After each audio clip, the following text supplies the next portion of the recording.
આવનારા દિવસોમાં ભારતીય જનતા પાર્ટીની હાથમાંથી સત્તા જાય છે અને આમ આદમી પાર્ટીની તાલુકા જિલ્લાઓમાં સત્તા આવે છે.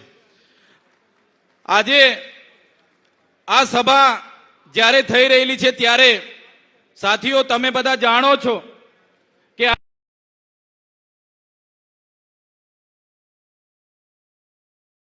આ ધરતી પર વસનારો સમુદાય જેને આદિવાસી કહેવામાં આવે છે, પણ આ ભારતીય જનતા પાર્ટીની સરકાર, આ આરએસએસ થી કામ કરનારી સરકારે આદિવાસીઓને વનબંધુ, વનવાસી, ગિરિજન, જનજાતિ કરીને આદિવાસીઓનું અસ્તિત્વને ભૂસવાનું કામ કર્યું છે. આદિવાસી તરીકે અનેક વખતે રજૂઆત કરવામાં આવી કે અમે આદિવાસી છે, અમને શું કામ તમે વનવાસી બનાવો છો? છતાં ભારત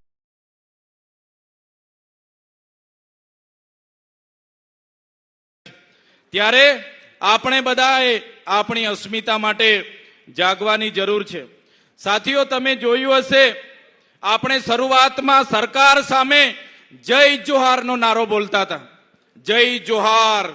ત્યારે એમના આરએસએસ ના લોકો કહેતા હતા આપણને કે આ જોહારિયા ક્યાંથી આવી ગયા, આ જોહારવાળા ક્યાંથી આવી ગયા. અને આજે આરએસએસ હોય કે ભારતીય જનતા પાર્ટી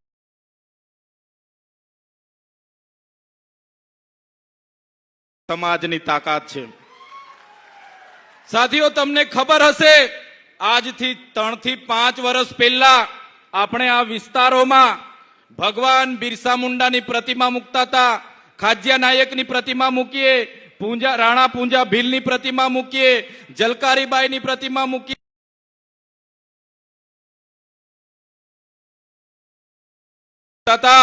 કે આ લોકો આ વિસ્તારમાં નક્સલવાદ પેદા કરશે, અહીંયા બિરસા મુંડાની પ્રતિમા તમારે નહીં મૂકવાની. આજે તમારી જાગૃતિ એટલી આવી ગઈ છે કે આ ભારતીય જનતા પાર્ટીના લોકોને આજે જનજાતીય ગૌરવ દિવસ ઉજવવાની મજબૂરીમાં ફરજ પડી ગઈ છે.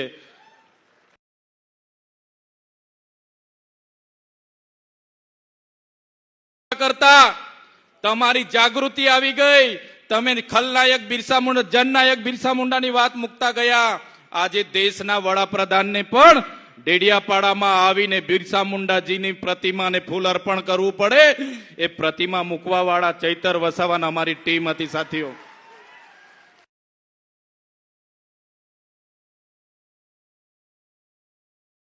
આપણા જે આઝાદીના સંઘર્ષના સાથીઓ આઝાદીમાં શહીદ થયા, એ ચાહે ખાજ્યા નાયક હોય, ટાટિયા મામા હોય, ગુરુ ગોવિંદજી હોય, બિરસા મુંડા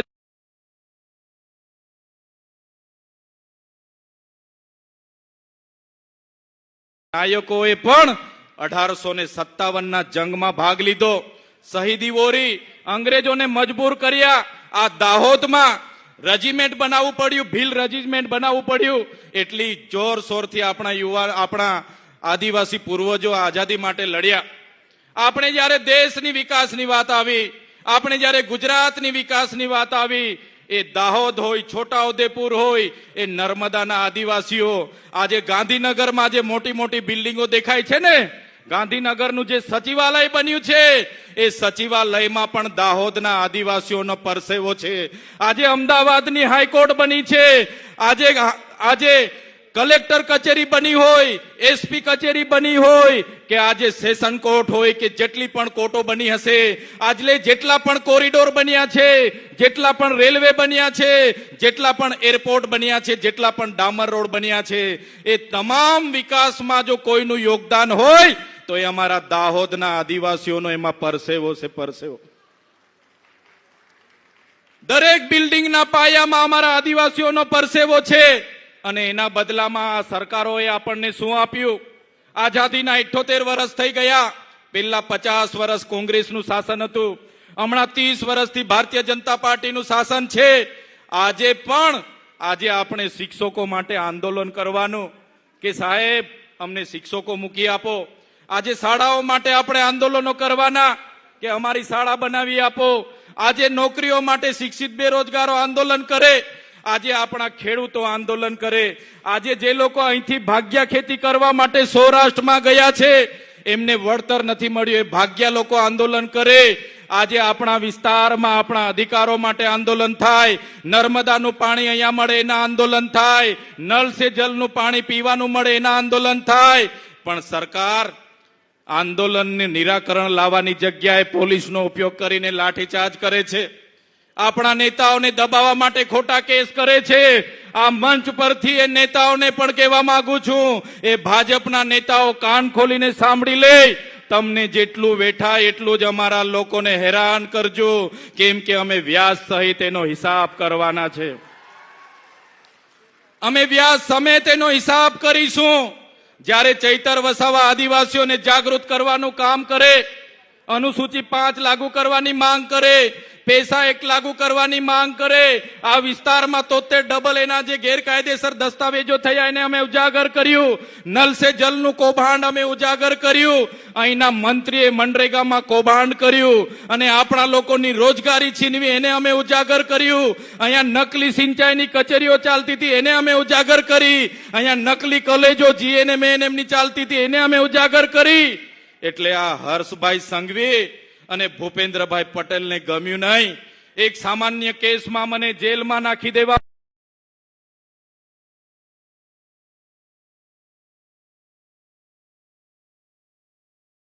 તારીખ પર તારીખ મને 80 દિવસ સુધી જેલમાંથી બહાર નીકળવા ન દીધો.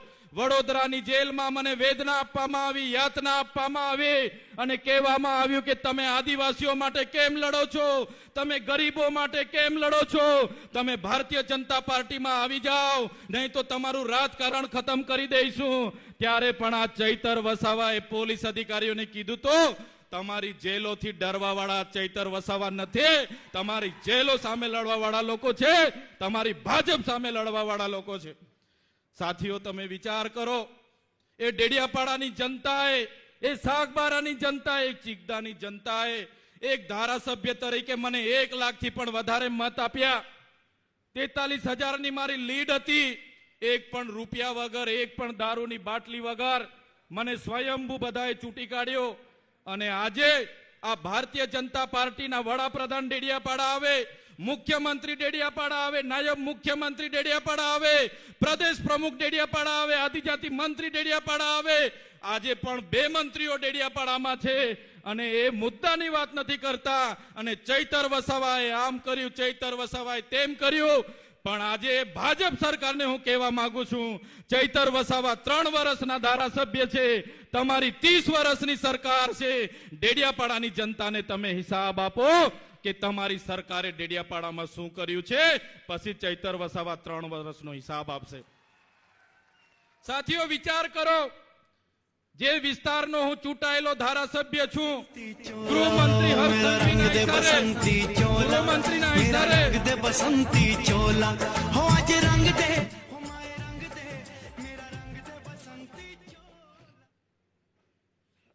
પાણી આપી દો બાપુ. અરે પણ આ ચાલુ કરી દેશે તો બધાને ઉભા કરી દે. આવ્યા છે બધા, પોતપોતાની જગ્યા લઈ લેશો, પોતપોતાની જગ્યા લઈ લો. સાથીઓ, તમે વિચાર કરો, આ ભારતીય જનતા પાર્ટીને એવો તો કેવો ડર છે કે ચૈતર વસાવા આદિવાસીઓને જાગૃત કરે, આદિવાસીઓને એક કરે, આદિવાસીઓ શિક્ષણ માંગે, રોજગાર માંગે, પાણી માંગે. એટલે આ ભારતીય જનતા પાર્ટીને ગમતું નથી.